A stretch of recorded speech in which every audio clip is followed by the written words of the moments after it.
नमस्कार, किसान समाचार में आपका स्वागत है। मैं हूं रेशमा आपके साथ। आइए नजर डालते हैं इस वक्त की हेडलाइंस पर। वाराणसी में G20 के कृषि प्रमुख वैज्ञानिकों की 3 दिवसीय बैठक। दूसरे दिन श्री अन्न और अन्य प्राचीन अनाजों के उत्पादन से संबंधित पहल महाऋषि पर हुई चर्चा। G20 राष्ट्रों, आमंत्रित देशों और अंतर्राष्ट्रीय संगठनों के प्रतिनिधियों ने महर्षि पहल का किया समर्थन। केंद्रीय वस्त्र मंत्री पीयूष गोयल ने लखनऊ और हरदोई में पीएम मित्र पार्क का किया शुभारंभ। 1000 एकड़ में फैले लखनऊ पार्क में 10,000 करोड़ रुपए का होगा निवेश। 1 लाख लोगों को प्रत्यक्ष और 2 लाख लोगों को अप्रत्यक्ष रूप से रोजगार मिलने की संभावना। राष्ट्रीय स्वच्छ गंगा मिशन NSCG ने करीब 638 करोड़ रुपए की लागत वाली 8 परियोजनाओं को दी मंजूरी। लगभग 407 करोड़ रुपए से यमुना की सहायक नदी हिंडन का होगा पुनरुद्धार। बैठक में बिहार और मध्य प्रदेश के लिए एक जल मल शोधन प्रबंधन परियोजना को भी मंजूरी। यूपी, बिहार, बंगाल, उड़ीसा समेत कई राज्यों में भीषण गर्मी का प्रकोप। कई राज्यों में बदला गया स्कूल का समय। केंद्र सरकार ने सभी राज्यों और केंद्र शासित प्रदेशों को लिखा खत। विभिन्न क्षेत्रों में काम करने वाले कर्मचारियों और श्रमिकों के लिए काम के घंटों में बदलाव करने की सलाह। और अब समाचार विस्तार से।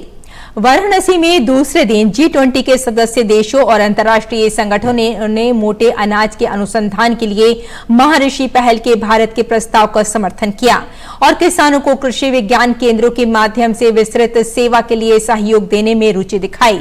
G20 के कृषि क्षेत्र के प्रमुख वैज्ञानिकों की वाराणसी में हो रही बैठक के दूसरे दिन प्रतिभागी देशों ने बीजों के क्षेत्र में भारत की क्षमता को माना, जो अन्य देशों के लिए भी उपयोगी होगा। 3 दिवसीय बैठक की थीम स्वस्थ लोगों और पृथ्वी के लिए टिकाऊ कृषि तथा खाद्य प्रणाली है। बैठक में डिजिटल कृषि और टिकाऊ कृषि मूल्य श्रृंखला पर और कृषि अनुसंधान एवं विकास में सार्वजनिक निजी साझेदारी पर चर्चा हुई।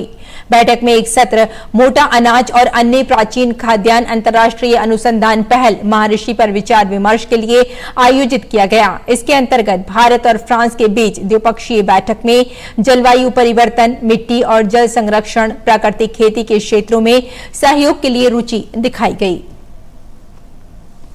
G20 की वाराणसी में चल रही बैठक में कृषि उत्पादों और मिलेट्स के स्टॉल लगाए गए हैं। इन स्टॉलों पर कृषि वैज्ञानिक उनकी गुणवत्ता के विषय में जानकारी दे रहे हैं। ऐसी ही कुछ जानकारियां IIVR के निदेशक TK बेहरा ने हमारे संवाददाता हरिकेश बहादुर सिंह को दी है। देखते हैं ये विशेष बातचीत।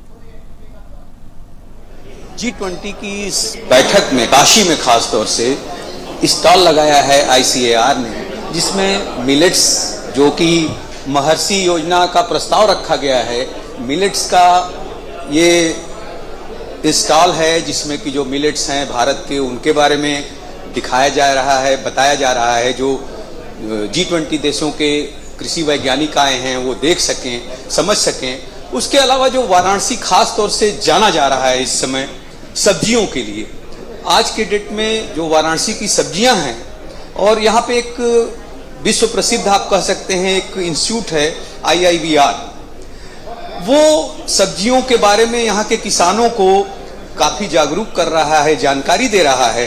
काशी श्रेया है यहाँ पे, काशी नूतन है, काशी अमन है, कुफरी का नीलकंठ एक आलू भी है। हमारे साथ बात करने के लिए IIVR के डायरेक्टर हैं तुषारकांत बेहुरा जी।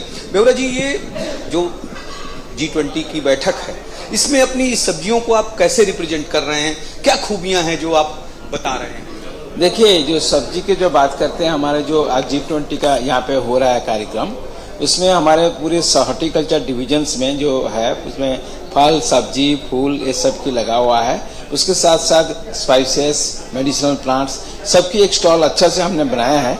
इसमें आप खास करके बात करेंगे सब्जियों का, तो सब्जी जो है सबसे इम्पोर्टेंट चीज़ है कि जो हम लोग के पास काशी श्रेया है, काशी श्रेया का जब बात करते हैं कि इसमें से मिनरल्स जो है भरपूर है। इससे मिनरल्स जैसे आपका कैल्शियम, फास्फोरस, ये सब चीज़ हमारा बॉडी के लिए सबसे बेस्ट है, इसमें बहुत सारे मिलता है। उसके साथ साथ हमारे खीरे जो है सबसे अच्छे खीरे है काशी नूतन। ये हमारा इंडियन जो स्लाइसिंग कुकुम्बर कहते हैं उसको लोग इसको इस्तेमाल करते हैं और उसमें कूलिंग इफेक्ट, बॉडी का जो कूलिंग इफेक्ट आता है। इसी जब गर्मी जो धूप हो रही है तो जितना खीरा खाएंगे आपका जो बॉडी है उसमें से आपको कूल महसूस करेंगे और स्वस्थ महसूस करेंगे, आपका भी थकान जो है वो नहीं होगा। तो इसलिए ये सब जो सब्जी खाना जरूरी है। अभी हम कुफरी की बात कर रहे थे, जो हमारा CPRE है, central potato research institute Shimla में, उनका एक प्रजाति भी है जिसमें कि एंटीऑक्सीडेंट जो मात्रा है सबसे ज्यादा है। उस एंटीऑक्सीडेंट से माध्यम से आपका जो हार्ट अटैक का डिजीज है उसको आप ये कम कर सकते हैं। उसके साथ साथ बहुत सारे जैसे अदरक है, हल्दी है, इसके जो मेडिसिनल प्रॉपर्टीज ऑलरेडी है और इसको इस्तेमाल करके पूरे अपना स्वास्थ्य को जो अच्छा रख सकते हैं। साइंटिस्ट हैं, कितना बढ़िया से बताया कि आप अगर ये नेनुआ है, ये तोरी है, खीरा है, इसका अगर हम प्रयोग करते हैं तो गर्मी में अपने आप को किस तरह से सुरक्षित रख सकते हैं। ये उत्पाद हैं जो G20 के जो एग्रीकल्चर साइंटिस्ट आए हैं भारत के इन उत्पादों से परिचित होंगे और हमें उम्मीद है कि विश्व स्तर पर ये जो सब्जियां हैं, काशी में खास तौर से जो IIVR अपने किसानों को जागरूक कर रहा है, निर्यात भी हो रही हैं कुछ सब्जियां, वो विदेशों में जाएंगी। कैमरा पर्सन सौरभ शुक्ला के साथ doctor Rikesh Bahadur Singh Gautam, Varanasi, DD news.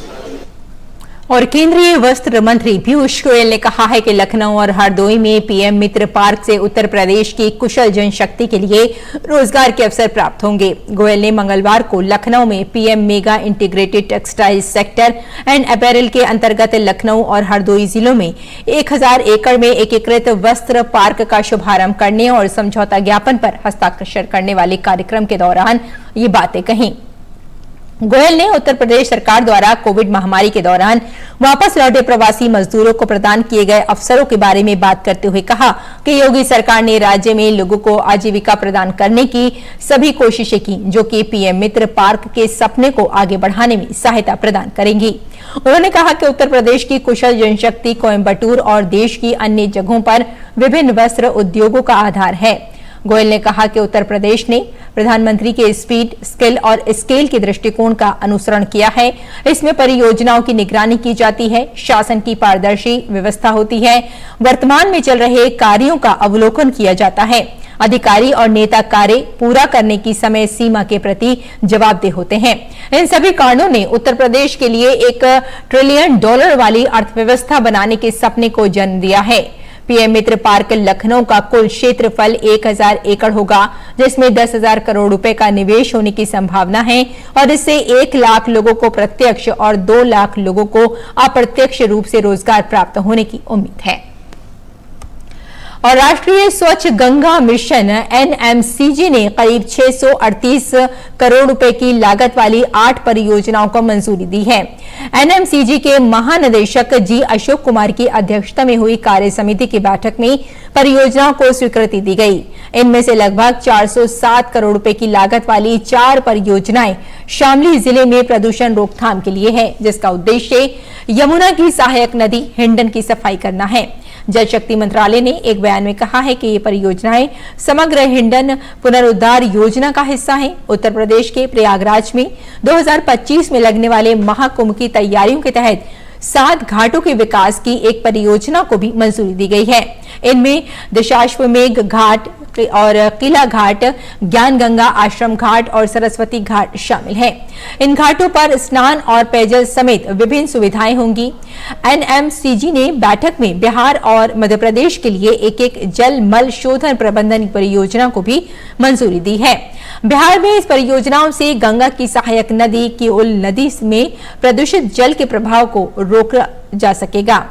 Madhya Pradesh की परियोजनाओं में यमुना की सहायक नदी शिप्रा में गंदे जल को आने से रोका जा सकेगा।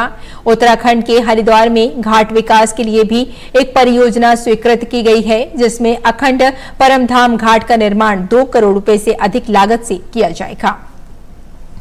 भारत सरकार के ग्रामीण विकास मंत्री गिरिराज सिंह ने संगठन से समृद्धि कार्यक्रम का शुभारंभ किया। इस कार्यक्रम का स्वामी भट्ट की ओर से साथ साथ थामे, और ग्रामीण महिला का हाथ पर जोर है। आजादी का अमृत महोत्सव के तहत इस कार्यक्रम का आयोजन किया जा रहा है। वर्ष 2023-24 तक 10 करोड़ ग्रामीण महिलाओं को स्वयं सहायता समूह से जोड़ने का ये बेहतरीन प्रयास है। इस मौके पर केंद्रीय मंत्री गिरिराज सिंह ने कहा कि स्वयं सहायता समूह की दीदियों को स्टार्टअप से जोड़ने की भी पहल की जाएगी। और एक निवेदन अब करूंगा, ये जब जून में खत्म हो जाए अभियान, तो पेंशन का स्कीम चलना चाहिए दीदियों के।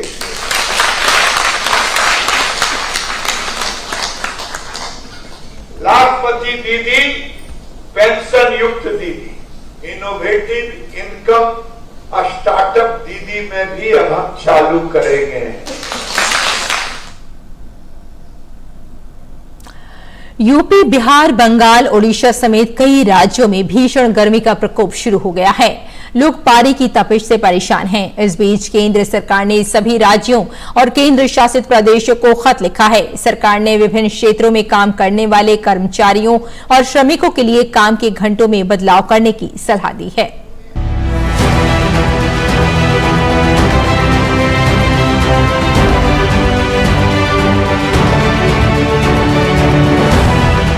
अठारह अप्रैल 2023 दिन मंगलवार, वैशाख का महीना।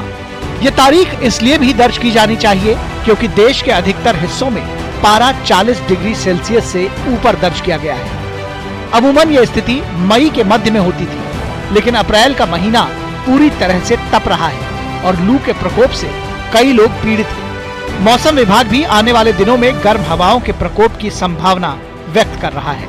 पंजाब, हरियाणा, इन सभी इलाके में आपका हीट वेव रियलाइज हुआ है और सीवियर हीट वेव भी हुआ है। दैट मीन्स मैक्सिमम टेम्परेचर 40 से ऊपर है और डिपार्चर 6.4 से ऊपर है और साथ ही साथ वार्म नाइट भी रियलाइज हुआ है। हीट वेव थोड़ा थोड़ा सेंट्रल यूपी में भी आया है और सबसे ज़्यादा अगर हीट वेव का देखते हैं तो आपका ईस्ट इंडिया और ईस्ट पेनिनसुलर इंडिया में ज़्यादा इफेक्ट आया है। तो ईस्ट इंडिया में जैसे सब Himalayan West Bengal, Gangetic West Bengal, इन सभी इलाके में अभी भी सीवियर हीट वेव चल रहा है। तो बाकी उड़ीसा और आंध्र प्रदेश में हीट वेव कम प्लेसेस में हो रहा है। इस बीच गर्मी के बढ़ते प्रकोप से निपटने के लिए केंद्र सरकार ने लोगों से सजगता बरतने पर जोर दिया है। श्रम और रोजगार मंत्रालय ने सभी राज्यों और केंद्र शासित प्रदेशों से विभिन्न क्षेत्रों में काम करने वाले श्रमिकों पर लू से बचाव की तैयारियां और प्रभाव प्रबंधन सुनिश्चित करने को कहा है। श्रम सचिव आरती आहूजा ने सभी राज्यों और केंद्र शासित प्रदेशों के मुख्य सचिवों को लिखे एक पत्र में बहुत गर्म मौसम के प्रभावों को कम करने के वास्ते आवश्यक कदम उठाने के लिए नियोक्ताओं, कंपनियों और उद्योगों को निर्देश जारी करने को कहा है। श्रम सचिव ने बताया कि मौसम विभाग इस वर्ष गर्मी के मौसम में उत्तर पूर्व और मध्य भारत के अधिकांश हिस्सों और उत्तर पश्चिम के कुछ हिस्सों में सामान्य से अधिक तापमान होने की संभावना जताई है।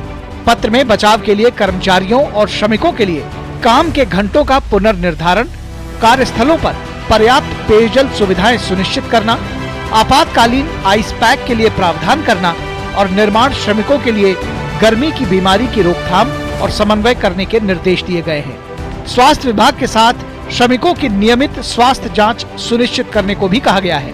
खदानों के प्रबंधन को कार्यस्थल के पास विश्राम स्थल, पर्याप्त मात्रा में ठंडा पानी और इलेक्ट्रोलाइट के लिए तत्काल कदम उठाने का निर्देश जारी किया गया है। गर्मी का प्रकोप देश के उत्तर से लेकर दक्षिण और पूर्वी भारत तक है। गाजियाबाद, रांची, पटना और कोट्टायम में पारा 40 डिग्री सेल्सियस तक पहुंचा। यहाँ लू के प्रकोप से लोगों को परेशानियों का सामना करना पड़ा है। अभी तो हम लोगों ने सबको अलर्ट किया है और धूप में नहीं जाने और गर्मी से बचने, पानी पीते रहने, जो भी SOP है उसको हम लोगों ने प्रचारित किया है। दूसरा, स्कूल का टाइम भी हम लोगों ने घटाया है और अभी 11:45 तक ही मैक्सिमम सभी स्कूल खुल रहे हैं और 11:45 पर बंद हो जा रहे हैं। हम लोग नज़र रखे हुए हैं और जो उपाय होंगे बच्चों की सुरक्षा के लिए उसको किया जाएगा। स्वास्थ्य विभाग ने भी लोगों से लू से बचने के लिए दिशा निर्देश जारी किए हैं। इस दौरान लोगों से तेज धूप में न निकलने और ज्यादा से ज्यादा तरल पदार्थ लेने के लिए कहा गया है। ब्यूरो इनपुट्स के साथ तापस भट्टाचार्य की रिपोर्ट, DD न्यूज। और आइए बात करते हैं मंडी भाव की और जानते हैं कि देश भर की मंडियों में क्या रहा भाव।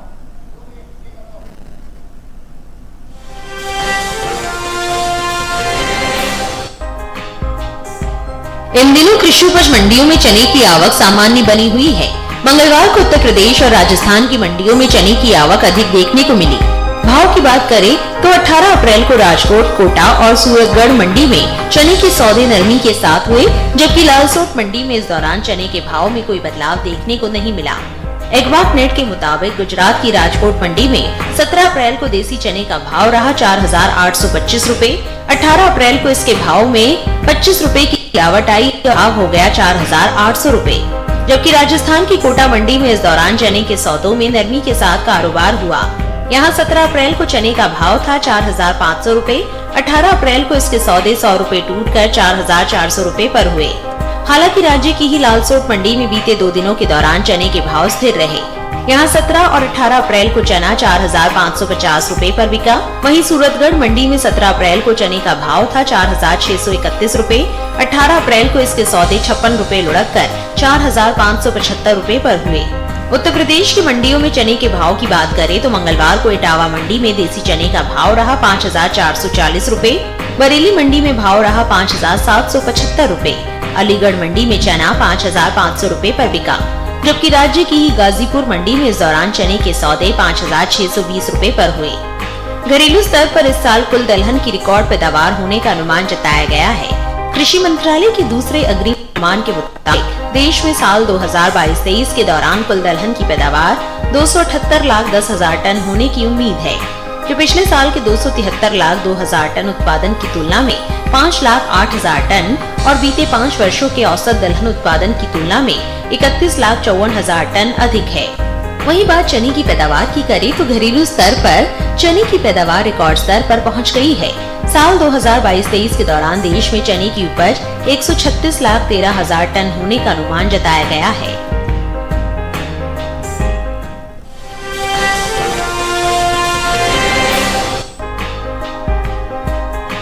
कृषि उपज मंडियों में इन दिनों अरंडी की आवक सामान्य बनी हुई है। मंगलवार को गुजरात की ज्यादातर मंडियों में अरंडी बिकवाली के लिए पहुंची। भाव की बात करें तो एग्वाक नेट के मुताबिक गुजरात की धोराजी मंडी में 17 अप्रैल को अरंडी का भाव रहा 5,905 रूपए। 18 अप्रैल को इसके भाव में 25 रूपए की गिरावट आई और भाव हो गया 5,880 रूपए।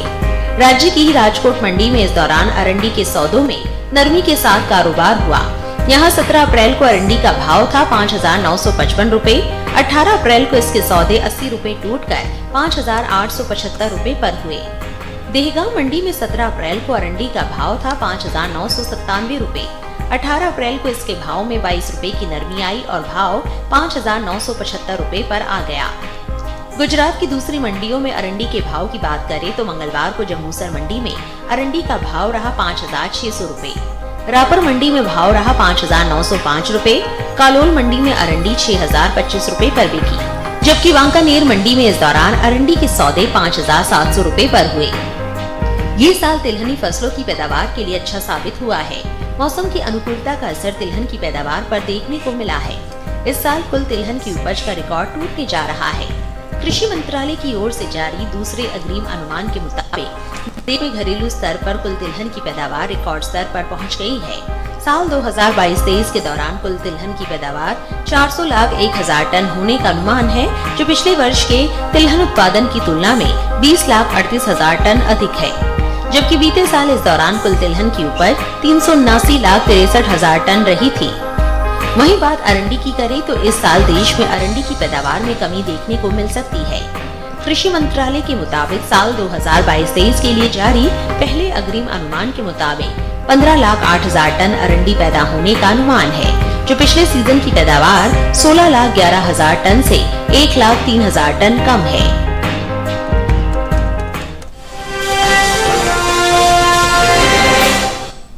और आइए बात करते हैं मौसमी खेती की और जानते हैं कि इस मौसम में किसान कैसे रखें अपनी खेती का ख्याल।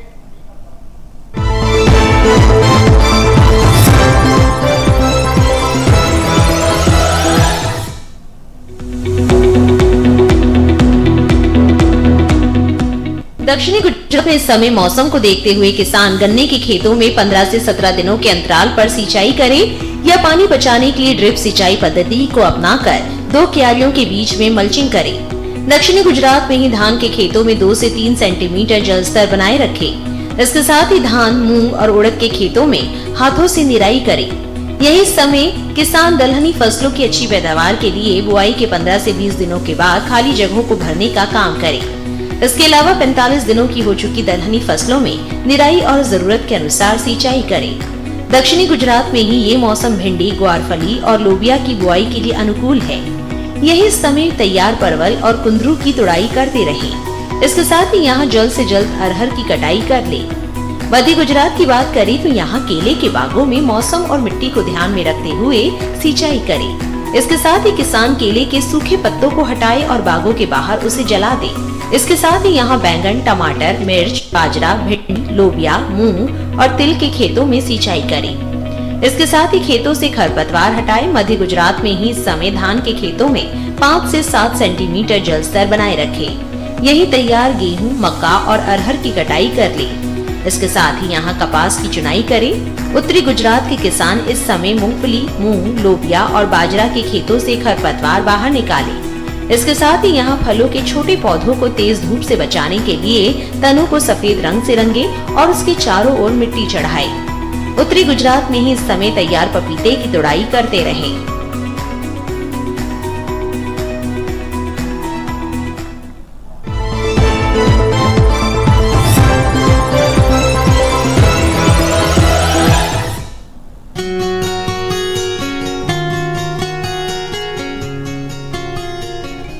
ये समय मूली की पूसा चेत की किस्म की बुआई के लिए काफी अच्छा है।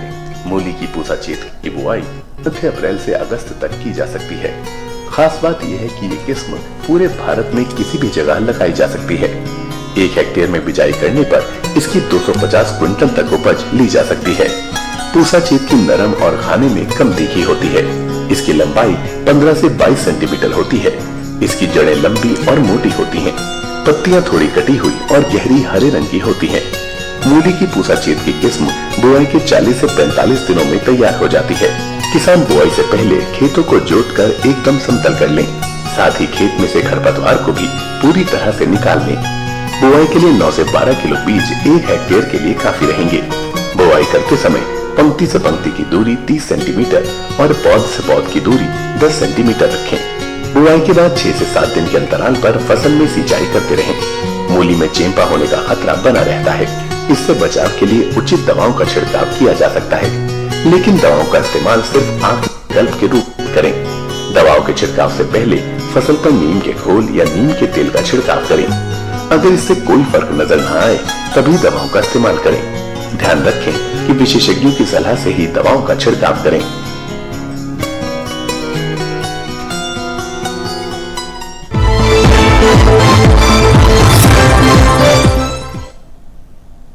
और खेती किसानी के साथ साथ आइए नजर डाल लेते हैं कुछ और महत्वपूर्ण खबरों पर। खास खबर, अतीक अशरफ हत्याकांड के 3 आरोपियों की पुलिस रिमांड मंजूर हो गई है। प्रयागराज की सीजीएम कोर्ट ने पुलिस की मांग मानते हुए 3 आरोपियों को पुलिस रिमांड पर भेजा है।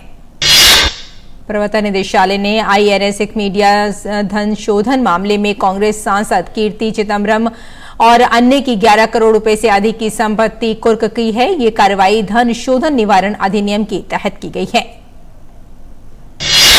जम्मू विश्वविद्यालय में youth 20 consultation on peace building and reconciliation ushering in an era of no war का आज आगाज हुआ। जम्मू कश्मीर के उपराज्यपाल मनोज सिन्हा ने कार्यक्रम का उद्घाटन किया। हिमाचल प्रदेश में बारिश और बर्फबारी से मौसम सुहाना हो गया है। जहां राजधानी शिमला में झमाझम बारिश हुई, वहीं अटल टनल रोहतांग में ताजा बर्फबारी हो रही है। उत्तराखंड में बद्रीनाथ धाम 24 अप्रैल से खुल जाएगा। इसके लिए तैयारियां पूरी कर ली गई हैं। बद्रीनाथ केदारनाथ मंदिर समिति के उपाध्यक्ष किशोर पवार ने कहा कि मंदिर समिति ने पूरी तैयारी कर ली है। आयकर विभाग ने स्पष्ट किया है कि केंद्र सरकार के पास कैपिटल गेन टैक्स को लेकर कोई प्रस्ताव नहीं है। यह स्पष्टीकरण उस मीडिया रिपोर्ट की बाद आया है कि जिसमें कहा गया था कि भारत अपने जटिल नियमों को बदलने के लिए प्रत्यक्ष कर कानूनों में बदलाव की तैयारी कर रहा है। भारतीय रेलवे केरल की पहली वंदे भारत एक्सप्रेस ट्रेन का ट्रायल रन सफलतापूर्वक कर रही है। प्रधानमंत्री नरेंद्र मोदी 25 अप्रैल को वंदे भारत ट्रेन को हरी झंडी दिखाएंगे। तो किसान समाचार में फिलहाल इतना ही। अनुमति दें, नमस्कार।